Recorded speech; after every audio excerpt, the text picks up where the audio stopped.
Matapos koronahan bilang Miss Universe Philippines 2026, sunod-sunod ang guestings at public appearances ni Bea Malone Winderski. Sa isang exclusive interview ng Chika Minute, inamin ni Bea na celebrity crush niya si Michelle D.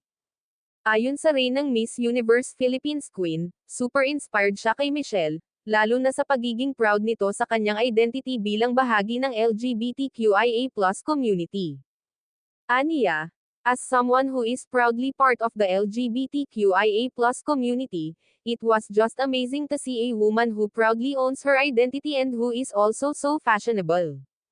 Dagdag pa niya, something I would love to bring in my reign as Miss Universe Philippines is to be more fashion-forward like Michelle D.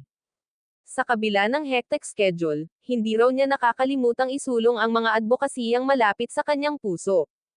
Emosyonal din niyang ikinwento kung gaano kahalaga para sa kanya ang pagkapanalo sa national pageant.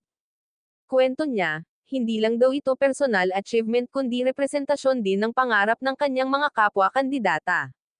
Samantala, sinagot din niya ang ilang puna tungkol sa kanyang citizenship. For me, I've heard that I'm not enough my whole life, whether that be from Americans, they say I'm too foreign or from Filipinos who say I'm too American.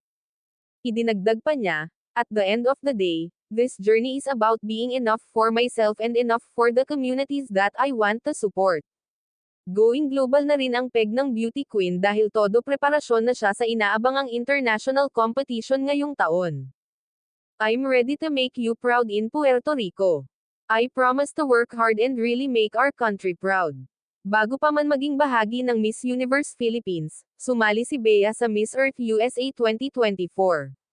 Ayon sa kanya, ang kanyang ina ang nag-sign up sa kanya nang hindi niya inaasahan.